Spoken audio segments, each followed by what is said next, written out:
pra você aí que está nos ouvindo. Gente, que episódio sensacional!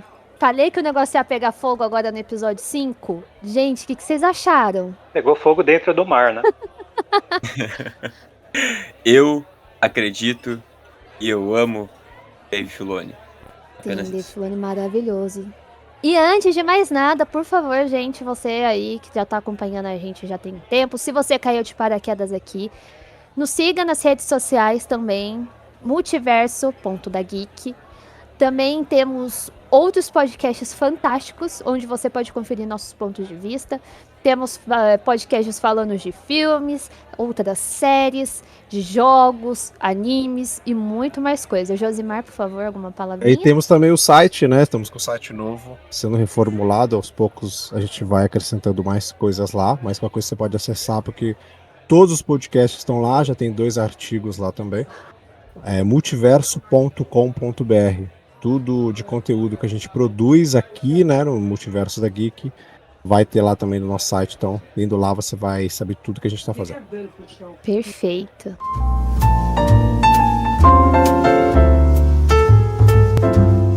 Degustando séries.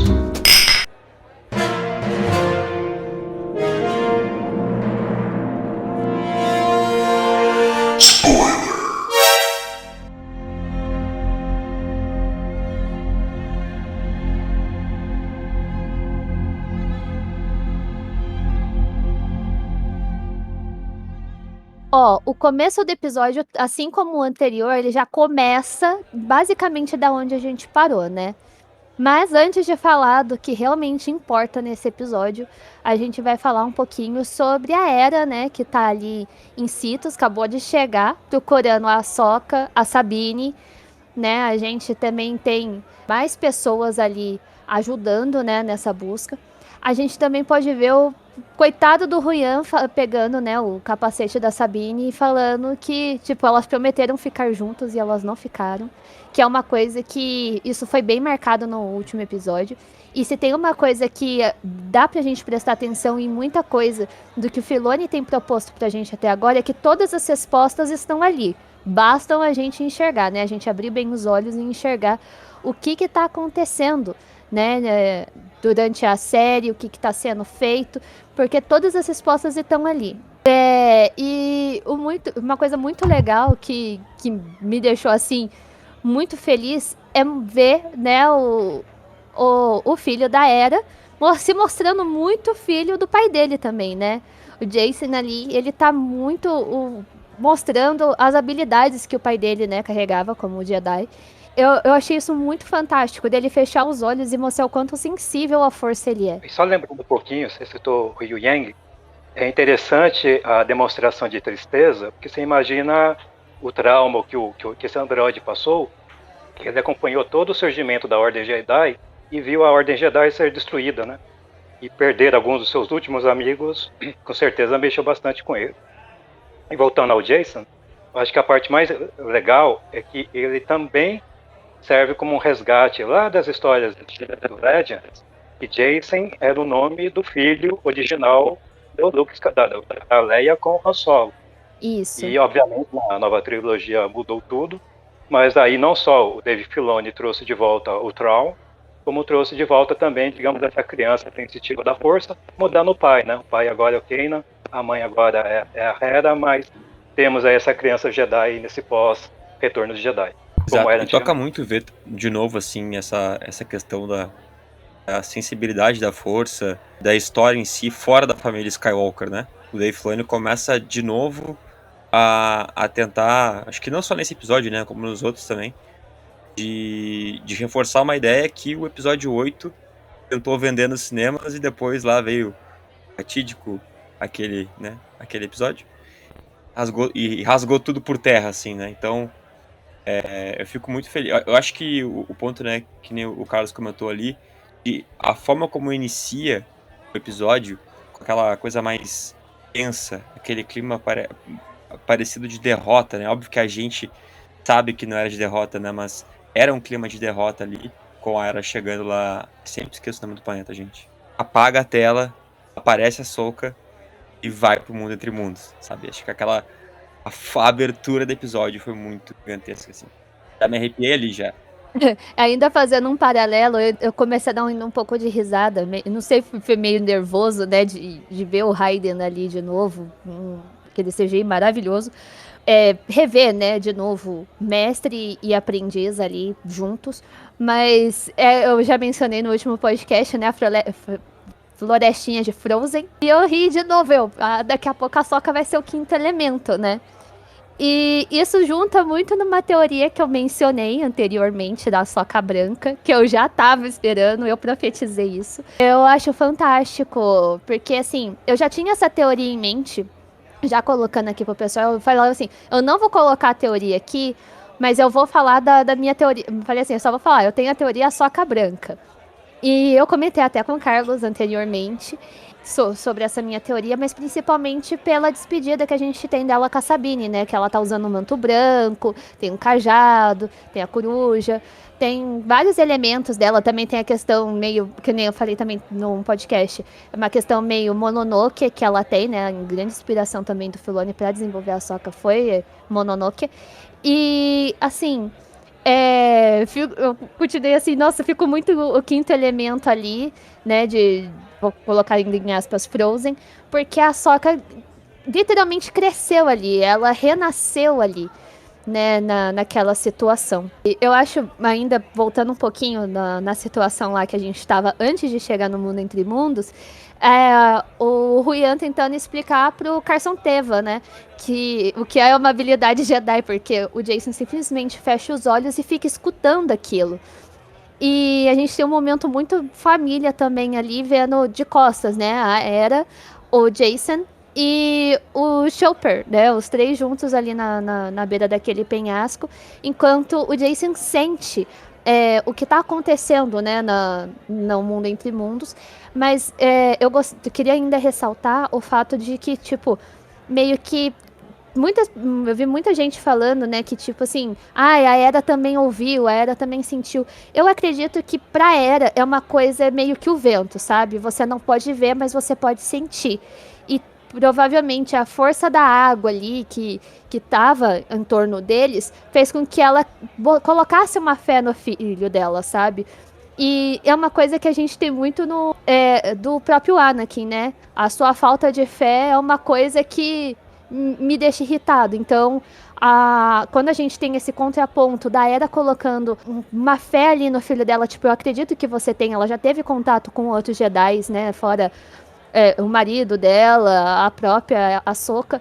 Mas assim, ela sabe que ele vai ter algum tipo de habilidade, vamos falar assim. E o Ruian tentando explicar pro Carson Teva, ele é uma criança Jedi, e não sei o que, ele tem habilidades. E o Carson, tipo, tá, beleza.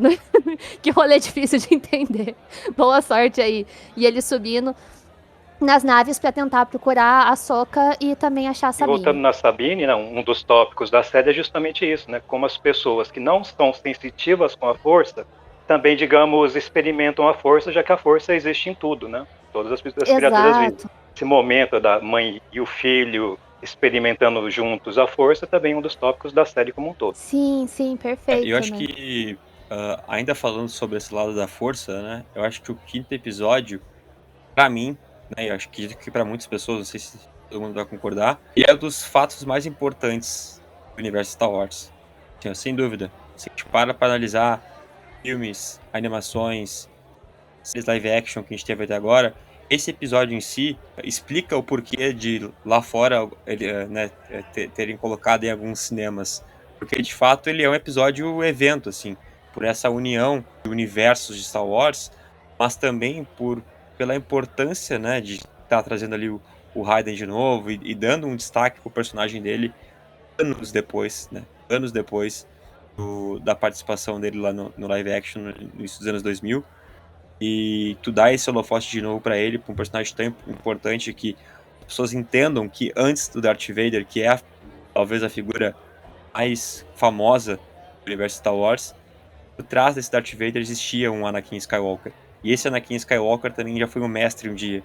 E aí acho que o Dave Filoni sabe dosar, né? Ele trazer isso sem ter que também estar ali gastando tempo de episódio para explicar cada um dos pontos que está carregando aquela trama, e ele conecta tudo isso com um ponto mais importante, que é alavancar a protagonista dele dessa série, que é a Ahsoka. A Ahsoka já tinha um protagonismo, já estava ganhando todo mundo nos episódios anteriores, mas aqui, que a gente tem esse episódio onde ela tá, vou dizer assim, no fundo do poço, ali naquela decisão de aceito a minha derrota, fico por aqui, né, e renasço, me curo, tudo isso sim nos trouxe, obviamente, muito fanservice, né, porque tem os flashbacks, tem o Raiden, tem a Soquinha, mas eu acho que foi um episódio de cura pra personagem e pra essa retomada dela, ela se vê como uma mestre Jedi, sabe? Ela aceita ser uma Jedi e ela tá se aceitando da forma que ela é e não sei se ela deixou o passado para trás, acho que não, mas essa ferida que ela tinha em relação à força, aos Jedi, ao mestre dela e ser uma mestre e passar adiante a doutrina Jedi, ela cicatrizou. Então essa ferida dela, ela tá cicatrizada, ela existe ainda, mas ela entende e acho que agora ela pode seguir em frente e focada no objetivo dela, principalmente lá resgatar a Sim, Sabine, sim, né? o tempo todo eu mencionei também, assim, eu acho que vai ser uma coisa entre, a série em si vai ser uma coisa entre a Sokka compreender, né, que não mudaria muito o caminho delas na questão de ele ter se transformado no Vader, né, não daria pra ela salvar ele de qualquer forma, mesmo se ela tivesse, né, ido tentar salvar ele naquela luta que ele tem com o Obi-Wan. Talvez ela também não teria resistido ali à batalha, mas a questão principal ela não precisava mais ficar se culpando, né? Nessa questão de poxa vida, se eu tivesse lá eu poderia ter salvo ele de alguma forma. Uma outra coisa que é muito pontuado nesse episódio, mesmo que de uma forma lenta, mais devagar, assim, de se compreender, mas já foi pontuado pelo próprio Ruyan, né, que o legado dela como Jedi não é nada ortodoxo, né, a gente tem aí, a partir do momento, do jeito que o Qui-Gon Jinn treinou o Obi-Wan, mesma forma que o Obi-Wan treinou o Anakin e ela, ali no caso, eles não vieram de uma linhagem, né, ortodoxa do que a gente pode falar da questão da ordem Jedi, né? Porque, por exemplo, o Anakin teve 2 filhos e o Obi-Wan meio que, tipo, não estou vendo nada. Ele namorou, ele conheceu, ele continuou com sentimentos. Da mesma forma que quando o Qui-Gon Jinn mostrou o Anakin ainda pequeno, né, ali para aquele conselho, o pessoal, não, ele já tem, tipo, apego, ele já tem vivência, né? Então isso não vai adiantar muito para alguém que a gente quer aqui como Youngling. E mesmo assim, ele, não, eu treino o menino, pode deixar que ele vai ser a minha responsabilidade. E no final, essa responsabilidade ficou na mão do Obi-Wan, né? Ainda muito novo e tal. A gente tem um reflexo do próprio Anakin. Fala assim, ele ainda tava aprendendo muita coisa, ele tava com muito fogo, né? O Anakin sempre teve esse negócio de ser extremamente sanguíneo, né?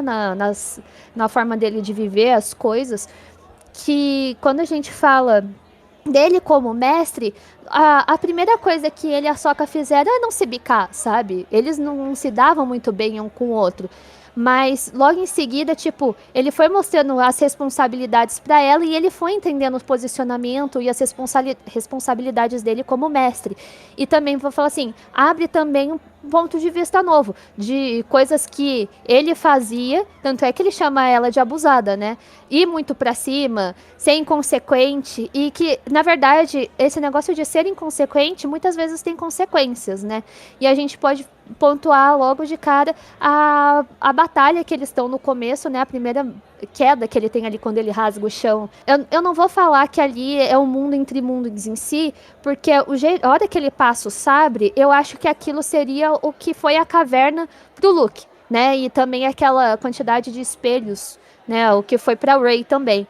Então eu acho que isso respinga muito no que aconteceu na última trilogia e que mostra também, né, que tem uma frase do Yoda que fala que tem que aprender, né, que eu acho que, se eu não me engano, é assim, que os arrependimentos são os... não é arrependimento, mas, tipo, A maior coisa que te ensina são seus erros, sabe? O contexto da frase é assim: você precisa passar por certos erros e você vai aprender com eles. E se eu não me engano, ele fala pro Luke em algum dos filmes da última trilogia. Eu não lembro qual agora de cabeça. Mas eu lembro que ele falou disso.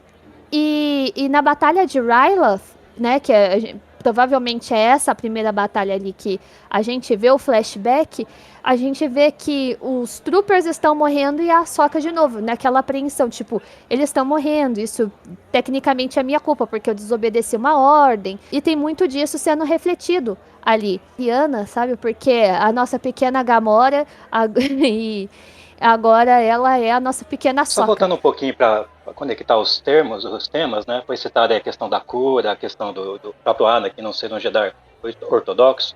O que eu gostei desse episódio é que esse episódio não só representa um processo de cura para a Ahsoka, mas também uma continuidade do processo de cura do Anakin. Porque é quase como se ele estivesse voltando para fechar todas as pontas soltas que ele deixou, né? Todos os seus arrependimentos, as suas preocupações também.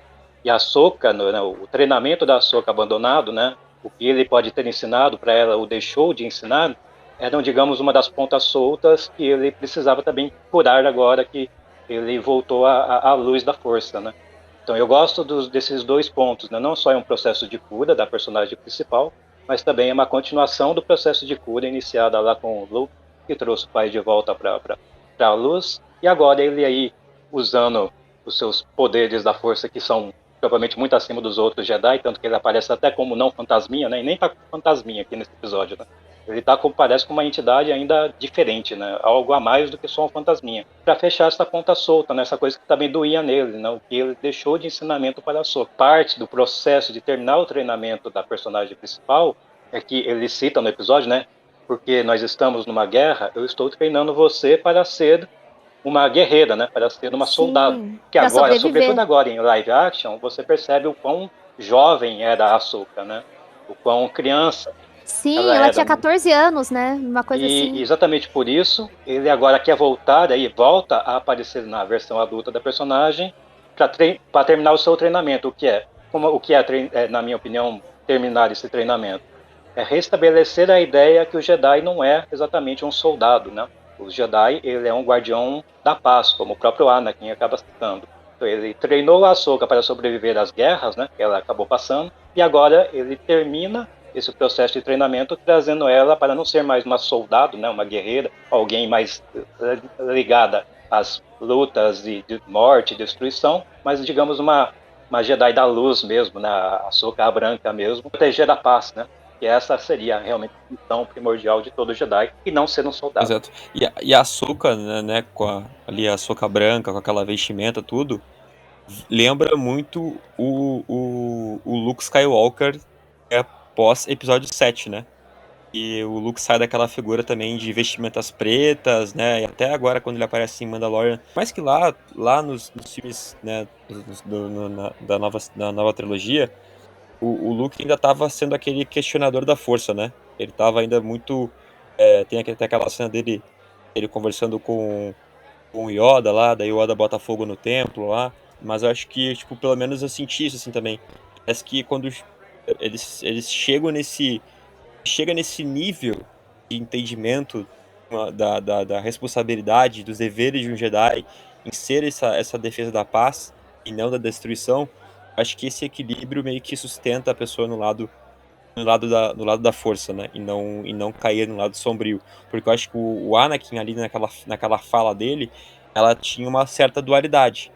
Mais que ele estava ensinando a Ahsoka a ser mais casca grossa e entender que existem coisas duras, né, ao ser uma Jedi, ele também tinha um certo posicionamento de não se importar com as vidas que estavam sendo perdidas ali. E a Ahsoka não, a Ahsoka ela estava de certa forma sofrendo pelas perdas ali, né?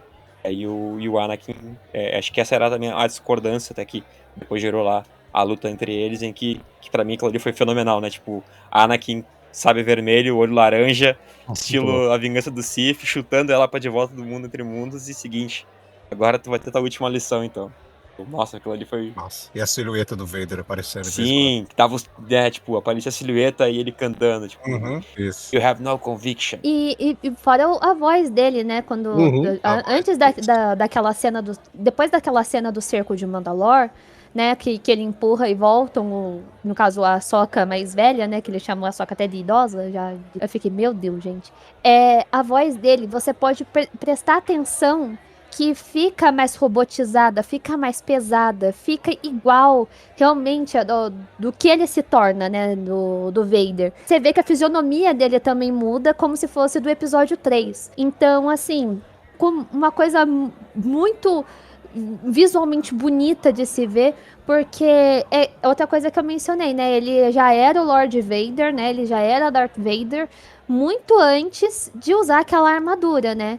Quando né, ele ganhou esse nome, esse título, né, de Vader, ele ainda estava inteirinho. Tava realmente ficando a blubleblé das ideias ali pra ir pro outro lado, porque ele achava que poderia proteger, assim, as pessoas que ele realmente gostava. Na questão de, por exemplo, desse desenvolvimento da personagem em si, quando pula pra essa questão justamente do cerco de Mandalor, o próprio Anakin fala, tipo, onde a gente tá? Tipo, eu não tô reconhecendo o lugar que a gente tá. E foi quando ela mencionou, né, que ele tava ali no cerco de Mandalor, o que tava acontecendo. Então a gente tem realmente um pouquinho do que foi, né, em live action, vou falar assim. Eu sei que ele não tirou o capacete, mas eu falei, cara, meu Deus. Aí a hora que falou e era a voz do Temura, eu falei, caramba, cara, era exatamente isso que eu tava precisando.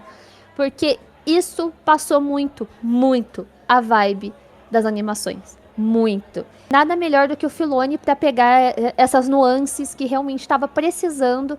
E assim, eu não sei quem não assistiu as animações que ficou com aquela sensação, tipo, eu estou perdendo alguma coisa, ou eu precisava ter visto a animação para continuar acompanhando. Mas eu acho que, tipo, a série tem que ser aberta aos novos públicos e tem que explicar, às vezes, de alguma forma, aquilo pra quem tá vendo aquilo pela primeira vez. Vou falar assim, se focou no personagem, de certa forma, ou pode ser, no caso que vocês abrem aqui, é um fanservicezinho, mas também mostra assim, olha, esse cara é importante. Se você quiser assistir depois alguma coisa complementar, lembre-se que esse cara aqui é importante. E você já vai bater assim, olha, lembrei do cara lá que tava ali. Muito aquele meme do Leonardo DiCaprio mesmo. Mas eu acho que não é fanservice, não. Eu acho que tudo que está sendo colocado nesses episódios está a serviço da história. A história é mesmo uma continuação de Clone Wars, é mesmo a 5ª temporada de Rebels. Então, assim, é mais uma continuidade natural dessas séries do que exatamente um fanservice que está colocando os elementos do passado só para chamar a atenção, né? Não, tudo tem um sentido de desenvolvimento dos personagens.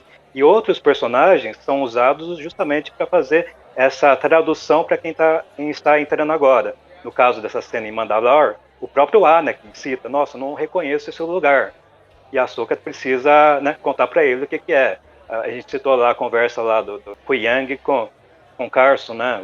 E o Huyang tendo que justificar para o Carson quem que era o Jason, né? Você sempre tem esses personagens questionando coisas que assistimos os desenhos sabemos, mas para quem não assistiu os desenhos precisa ter alguém, assim como eles, esses espectadores que não assistiram, estão se perguntando. Você tem um personagem dentro da história se perguntando e ganhando essas respostas, porque essas partes são importantes para entendermos os personagens. E voltando ao que a Alicia citou da questão dos visuais, existem pequenos detalhes visuais. O Filoni, ele veio da animação, então eu acho que mesmo agora fazendo no live action, todo o frame dele é muito bem pensado, assim, em termos de construção de imagem, do que as imagens querem passar. Duas coisas que eu achei fantásticas neste episódio é a cena que não poderia faltar da Ahsoka pegando o sabre e jogando fora, como o Luke tinha jogado no episódio 6, né? A ideia de você renunciar à sua arma e escolher a vida e não a morte. Eu acho que vai estar bem a parte fundamental do ensinamento Jedi. E a parte que eu mais gostei visualmente é que agora que os sabres são interativos, né, você tem uma luz interativa que não existia nos filmes originais, você vê as cores rebatendo no ambiente e nos personagens. E no confronto final contra o Vader, perfeito. O sabre vermelho do Vader chega tão próximo da Ahsoka que você vê os olhos dela mudarem e ficarem mais Sim, parecidas com os ficaram mais olhos. amarelados, né, nessa hora. E mostra muito o que a gente vê no Anakin, né? O olho dele ficando mais amarelado. Cara, que fluidez do Essa Raiden parte eu acho colocar de 0 a 100 personagem ali, a nuance do que era o Anakin e o que é o Vader. Não, e eu acho essa cena fundamental, que você vê nos olhos da Ahsoka o reflexo do lado negativo do mestre. Sim. E sendo que o Anakin tinha acabado de dizer para ela que muitos dos meus ensinamentos vivem em você, inclusive o meu lado negro também. Porque, como Yoda já tinha contado em outras histórias do Star Wars, o que faz o Jedi deixar de ser Padawan, passar pelos testes e se tornar um Jedi, é confrontar os seus aspectos mais sombrios, confrontar os seus traumas e também confrontar o seu lado negro. E essa foi a aprovação da Ahsoka. Ela, nessa de escolher a vida e a morte, se ela escolhesse a morte, ou seja, o lado negro, ela estaria dando mais, digamos, força, energia para a sua tendência mais negativa de guerreira, e estaria indo mais para o caminho que o seu mestre acabou indo quando se tornou o Darth Vader. Então, também foi ela tendo que enfrentar o seu lado negro, e tá bem nesse toque visual, assim, você quase não percebe, você tem que olhar os olhos da Ahsoka nesse momento, os olhos dela ficando vermelho, ela quase partindo para a violência, né, de matar o seu mestre, e escolhendo, como o Luke também tem esse momento com o próprio Vader no episódio 6, de quase, né, colocar um pezinho no lado negro, mas dar para trás e se tornar o Jedi como é do pai dele. E outra, fazendo uma rima, é literalmente você olhar pro precipício e deixar que os seus medos e seus monstros te olhem de volta, né? Então, assim, no caso ali, ela já tá no mar, né? Já caiu. Aquilo mostra, eu vou falar assim, de uma outra perspectiva de análise, assim, que é tudo aquilo que ela já viveu, né? Já fluiu por tudo aquilo, já viveu tudo aquilo. Passar por marés baixas e marés altas, né? Passou por muitos problemas. E saber que, assim, todo mundo tem seu lado negativo, todo mundo tem seu lado positivo, e ela tem a opção de não ser aquilo que o Anakin se tornou, né? E que aquilo que ele se tornou também não é culpa dela. E também compreender que a jornada, apesar de ser sobrevivência, né? Ser a sobrevivência dela ali também, compreender que cada um ali tem seu ciclo, né? E eu acho que é muito isso que a força ensina, já que a força é uma conexão com a natureza dali, né? Do que o mundo de Star Wars proporciona. Seja o contato com os Purgos mais pra frente, sendo compreender o ambiente, as forças que estavam ali, como ela também faz, como a gente também tem, por exemplo, nos videogames com o Cal. A gente não tem várias pessoas que têm esses tipos de habilidade. A gente vê crescimentos e desenvolvimentos de personagem. Por exemplo, que nessa hora, quando a água começa a subir e é quase um batizado de novo da Ahsoka pra voltar, né? Como, no caso, a gente deixou de ver a Ahsoka cinzenta pra ser a Ahsoka branca, que entra na minha teoria da Ahsoka branca. E justamente esse ciclo dela compreender quem ela era, ter toda essa conexão com tudo. E ainda arrisco me dizer a falar, né, que ela seria uma das Jedi ali mais completas, de certa forma, de um jeito de ensinamentos e aprendizados que não necessariamente é aqueles que, por exemplo, o Huyan viu desde basicamente do nascimento dele, Para né? você ver como certas coisas não são à toa, né? Eu acho que o Dave Filoni, ele é muito consciente com algumas coisas. A escolha de isso ser um mar tem vários significados. Você citou a questão da água como significado de batizado, de renascimento, mas o mar também tem o significado na psicologia de subconsciente, né? Tudo que está submerso dentro da gente. E depois isso também vai se conectar com os Purgles, enfim, tem toda uma conexão psicológica dela realmente olhando para o seu próprio subconsciente, para os seus demônios internos e vencendo todos os seus traumas, todas as suas dores e tudo mais. Você vê como tudo é bem amarradinho em termos visuais, né? Star Wars, por ser uma fantasia, por ser uma ficção científica, você pega esses conceitos metafóricos e consegue meio que colocar meio que tudo isso na prática, né? Na prática é um mar, mas você tem, não é só um mar, né? Não é só o Purgle, né? Parece uma coisa prática, mas tem significados, tem metáforas embutidas nisso, porque Star Wars também é um grande mito, né? E os mitos têm esse contexto de serem literais, mas terem também colocado junto a questão da metáfora. Eu acho que até a questão da escolha dos dois momentos, né, da Guerra dos Clones que são visitados não são à toa. Eu acho que não é à toa que eles vão visitar justamente o planeta da Hera e o planeta da Sabine. Porque eu acho que parte dos ensinamentos que aquela visão, que aquele flashback está dando, é ela também ter a noção que as coisas não estão só feitas para vencer o mal. As coisas estão sendo feitas, a guerra é feita, ou as lutas são feitas, e como a Anakin disse, né, ela não pode parar de lutar, mas tudo isso tem um sentido, é que ela precisa continuar lutando para salvar os seus amigos. Se eles lá perdem a luta lá no mundo do planeta da Hera, de repente ela não existiria mais, assim como Mandalore, né? A Sabine não existiria mais. Isso aí acaba também tendo um eco com os novos filmes. A Rose, eu acho que no episódio 8 também diz algo parecido, né? A gente luta para proteger as coisas que a gente ama, não para destruir as coisas que a gente odeia. E você percebe dos episódios passados para esse episódio, essa mudança na cabeça da Ahsoka, que agora ela está mais interessada em resgatar os seus amigos presos lá na outra galáxia do que aí evitar que o Troll volte. É essa questão, né? Fazer o esforço para salvar o que eu amo, não para destruir o que eu odeio. Esse também faz parte desse caminho Jedi que está sendo construído aí ao longo desse episódio. E depois dela retornar, basicamente, com aquele manto branco, com um novo cocar, né? Uma nova tiara ali dela. A gente vê que ela tá com muito mais leve, né? Vou falar assim, depois do que ela passou, daquele contato que ela teve com Anakin, você vê que ela tá muito mais leve, ela tá muito mais bem resolvida ali, né, como personagem em si. E a única preocupação dela é não ter preocupações, assim, diretamente. Vou falar assim, porque quando ela tem aquele contato lindo, né, com o Purrgil, gigantesco, né, que vai saltar, ela fala assim, não sei pra onde ele vai, vamos ver no que vai dar. E é bom citar, né, que a gente já sabe que os Purrgils têm movimentos migratórios, então eles fazem um ciclo, né, da onde eles vão, pra onde eles vão. Então, em algum momento, ela vai parar onde o Ezra tá. E, por consequência, o Thrawn tá. Tem um momento antes da cena que eu acho também super bonito, que a cena literalmente dela despertando para esse novo momento, né? Ela deitada lá na caminha, tudo meio que escuro.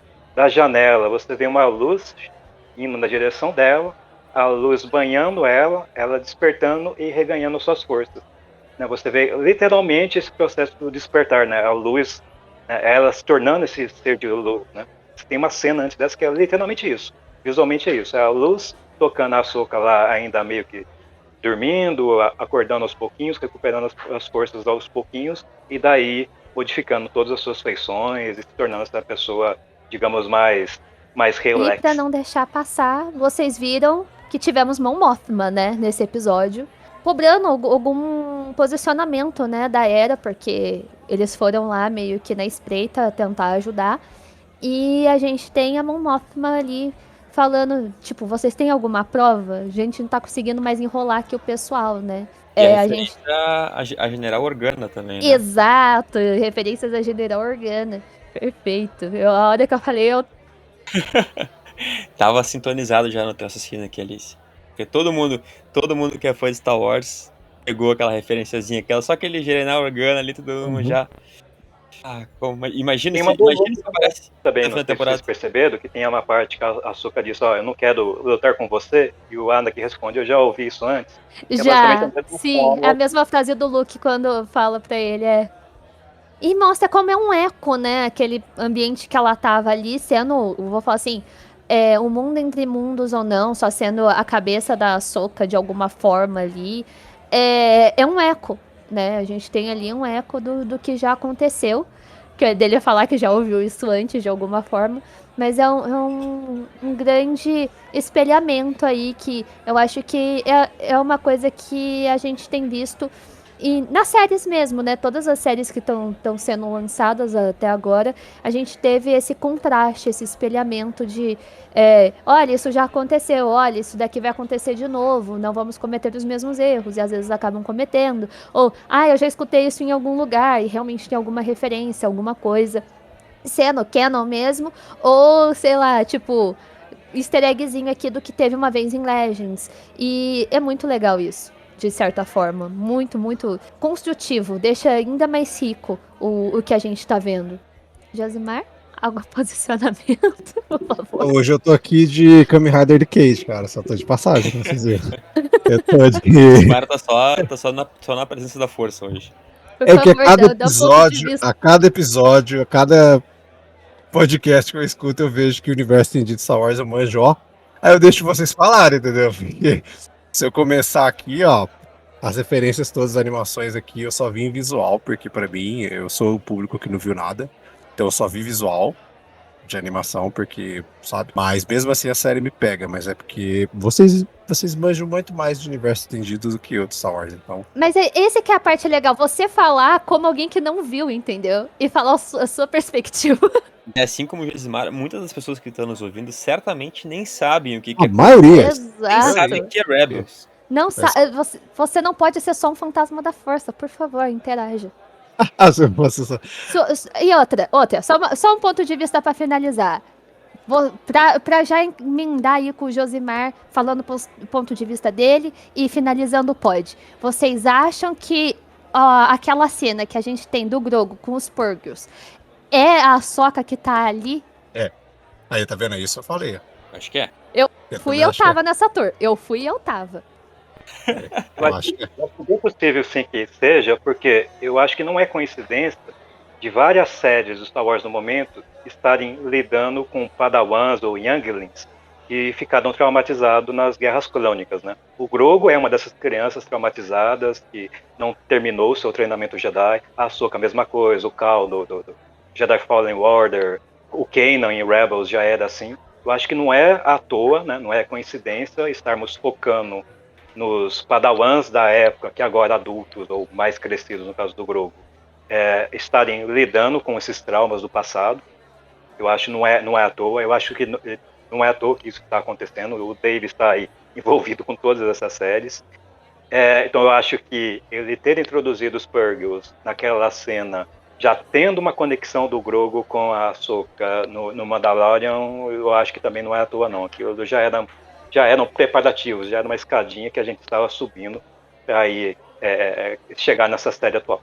Purgles eu acho que é uma das coisas mais doidas, né? O mundo entre mundos, os Purgles, são, digamos, os conceitos mais doidos, né, que as animações trouxeram. O que você acha desses conceitos que eram bem diferentes do que a gente tinha visto? Josimar, seu ponto É de vista tudo pra diferente, finalizar. né? Tudo apresentado é muito diferente. Eu falei, eu acho que o último episódio que eu participei, que agora eu nem sei mais qual que foi, eu acho que foi o 3, se eu estiver viajando aqui, sobre as teorias, né, do mundo entre mundos, e pra vocês verem como é que eu entendia muito, que eu falei do bagulho de multiverso, ó, como é que o cara entende pra caralho. Era a minha visão quando eu vi informações sobre isso, porque eu não assistia as animações, então eu não via nada, eu só li conceitos sobre o mundo entre mundos, o que era. Então, como eu tava muito na vibe de multiverso, muito multiverso na cabeça em 50 mil coisas que você tá assistindo, eu tava muito nessa veia. E assistindo esse episódio, eu consigo entender muito mais o que foi o conceito, o que é a ideia do mundo entre mundos.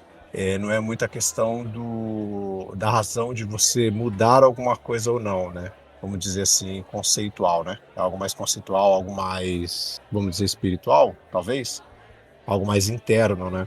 É como se fosse algo que você precisa lutar e descobrir por você mesmo. Então, acho que esse é o conceito colocado. Eu sou das pessoas que não viu a animação. Eu assisti acho que 4 ou 5 primeiros episódios de Rebels e a primeira temporada de Clone Wars. Acho que foi o máximo que eu vi das animações, foi isso. Eu tenho embasamento do visual, dessas coisas, para eu conseguir ver tudo isso espelhado na série, como eu falo aqui desde o primeiro episódio. E só que ela consegue mostrar isso, tipo, Mandalorian pra mim já era até então o que de melhor a gente tinha nas últimas décadas aí de Star Wars.